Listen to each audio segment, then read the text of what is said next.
নমস্কার সুধী ভক্তবৃন্দ, আমার ধর্মকথা চ্যানেলে আপনাদের সকলকে জানাই স্বাগত। শ্রাবণ মাসে একবার হলেও গ্রহণ করুন এই বিশেষ তিনটি খাবার। সারা বছর সুস্থ ও নিরোগ থাকবেন। দেবাদিদেব মহাদেবের আশীর্বাদে সকল মনস্কামনা পূর্ণ হবে। চলছে শ্রাবণ মাস। শ্রাবণ মাস দেবাদিদেব মহাদেবের মাস। এই মাসের প্রতিটি সোমবার শিবের ব্রত পালন করেন। লক্ষ লক্ষ হিন্দু ধর্মাবলম্বী ব্রতের উদ্দেশ্য একটাই, মনস্কামনা পূরণ। শিব মূর্তি এই বা শিবলিঙ্গের প্রতি দুধ নিবেদন শ্রাবণ শিবব্রতের অন্যতম প্রধান আচার বলা হয়। এই শ্রাবণ মাসে যেমন কিছু খাবার মোটেও খাওয়া উচিত নয়, ঠিক সেরকম ভাবেই কিছু কিছু খাবার আছে এটি শ্রাবণ মাসে একবার হলেও মুখে তোলা উচিত। আপনি নিজেও যেমন সে খাবারটি গ্রহণ করবেন, আপনি লক্ষ্য করবেন আপনার পরিবারের সবাই যেন একবার হলেও শ্রাবণ মাসে সে খাবারটি গ্রহণ করেন। তাহলে আপনি এবং আপনার পরিবার দেবাদিদেব মহাদেবের আশীর্বাদে ধন্য হবেন এবং তার সাথে সাথে শিব ঠাকুরের ব্রত করলে আপনাদের সকলের সকল মনস্কামনা পূর্ণ হবে। আজকের এই ভিডিওতে আমি আপনাদের সঙ্গে সেটি শেয়ার করব যে কোন কোন খাবার যেটি অবশ্যই শ্রাবণ মাসে একবার হলেও মুখে তোলা উচিত। তার সাথে সাথে আমি আপনাদের এটাও বলে দেব যে কিছু কিছু খাবার আছে যেগুলো ভুলেও খাবেন না শ্রাবণ মাসে। মূল পর্বে যাওয়ার আগে আমার সমস্ত সুধী ভক্তবৃন্দদের কাছে একটাই অনুরোধ করব যে ভিডিওটি অবশ্যই চেষ্টা করবেন সম্পূর্ণরূপে দেখার। ভালো লাগলে কিন্তু অবশ্যই একটা লাইক করবেন এবং কমেন্টে লিখবেন হর হর মহাদেব। এবং যদি ভালো লাগে তাহলে অবশ্যই এই ভিডিওটি আপনাদের নিকট আত্মীয় স্বজনদের মধ্যে এবং বন্ধু বান্ধবদের মধ্যে শেয়ার করতে ভুলবেন না।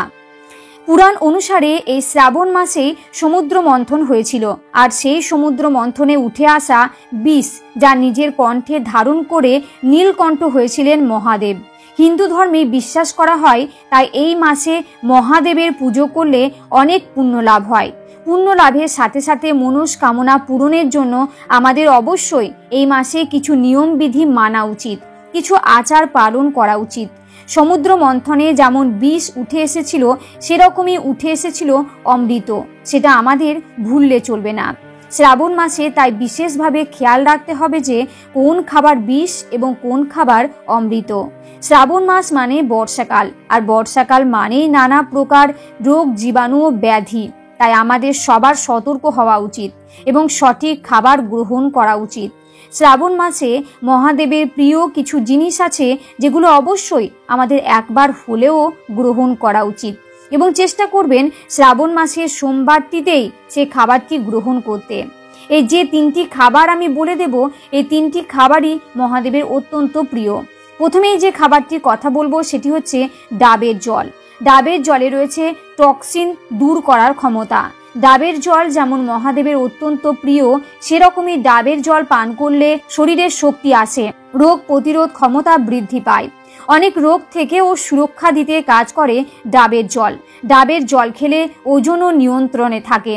কোনো ব্যক্তির শরীর স্বাস্থ্য ভালো রাখার জন্য ওজন সঠিক হওয়া খুবই প্রয়োজন। তাছাড়া থাইরয়েড হরমোনের ভারসাম্য বজায় রাখতেও ডাবের জল খুবই উপকারী। কিডনি সুস্থ রাখতেও ডাবের জল খাওয়া ভালো।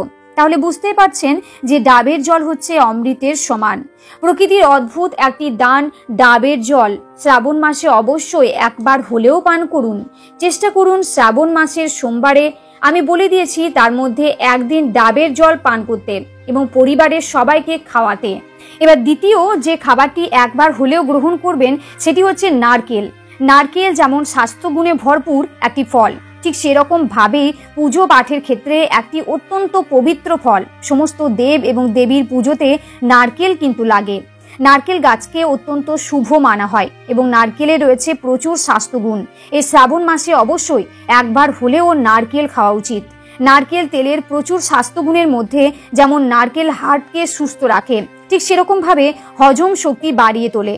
নারকেল খেলে ওজনও নিয়ন্ত্রণে থাকে। নারকেলের মধ্যে থাকা মিনারেলস আমাদের হাড়ের শক্তি বৃদ্ধিতে প্রয়োজনীয়। এতে থাকা ক্যালসিয়াম আমাদের হাড়কে যেমন মজবুত করে, তেমনি দাঁতের ক্ষয় রোধ করে নিয়মিত নারকেল খেলে ত্বকও ভালো থাকে এবং উজ্জ্বলতা বৃদ্ধি পায়। তাহলে বুঝতেই পারছেন, নারকেল যেমন পুজো পাঠে সমস্ত কাজে লাগে, ঠিক সেরকমভাবে স্বাস্থ্যগুণের সমৃদ্ধ একটি পবিত্র ফল। তাই অবশ্যই শ্রাবণ মাসে একবার হলে নারকেল খাওয়ার চেষ্টা করবেন। তৃতীয় যে খাবারটি অবশ্যই খাবেন এবং খাওয়ার চেষ্টা করবেন, একাধিকবার খাওয়ার চেষ্টা করবেন, সেটি হচ্ছে তেতো। তেঁতোর মধ্যে আপনারা উচ্ছে, করলা, নিম পাতা খেতে পারেন। তেঁতো কিন্তু পুষ্টিগুণের সমৃদ্ধ একটি খাবার। যেমন ধরুন করলা, শ্রাবণ মাসে বাজারে প্রচুর পরিমাণে পাওয়া যায় এবং এতে প্রচুর ভিটামিনও আছে। ভিটামিন এ এবং ভিটামিন সি রয়েছে অ্যান্টিঅক্সিডেন্টের ভান্ডার। তেঁতো পছন্দের সবজি না হলেও এর উপকারিতা জেনে অবশ্যই কিন্তু খাওয়া উচিত বাড়ির সবারই। তেঁতো জাতীয় খাবার নো ক্যালোরি তো হয়, তার সাথে সাথে রয়েছে প্রচুর পরিমাণে ফাইবার, যা খাবার হজম করতে সাহায্য করে এবং পেট ভালো রাখে। নিয়মিত করলা খেলে অ্যাসিডিটির সমস্যা দূর হয়। তাছাড়া গবেষণা অনুসারে করলার রস পাকস্থলী এবং ফুসফুসের ক্যান্সারের কোষগুলিকে ধ্বংস করতে সক্ষম হয়। তাহলে বুঝতেই পারছেন যে শ্রাবণ মাসে করলা খাওয়া কতটা উপকারী। এ সময় নানা প্রকারের রোগ জীবাণু চারিদিকে নতুনভাবে সৃষ্টি হয়। তাই সেক্ষেত্রে শরীরকে রোগ প্রতিরোধ ক্ষমতা বাড়ানোর জন্য অবশ্যই করলা খাবেন বা তেঁতো জাতীয় খাবার খাবেন এবং চেষ্টা করবেন একাধিকবার খেতে। এই খাবারগুলি খেলে যেমন আপনাদের শরীর স্বাস্থ্য ভালো থাকবে, রোগ মুক্তি ঘটবে, ঠিক সেরকমভাবে আধ্যাত্মিক এবং পারমার্থিক কাজও আপনারা ভালোভাবে করতে পারবেন। ব্যক্তির শরীর হচ্ছে সম্পদ। যদি শরীর ভালো না থাকে তাহলে কোনো কাজই ভালোভাবে করা সম্ভব নয়। তা সে পুজো পাঠই হোক বা পড়াশোনায় হোক বা চাকরি বাকরি হোক, তার জন্য শরীর স্বাস্থ্য ভালো রাখা একান্তই প্রয়োজন।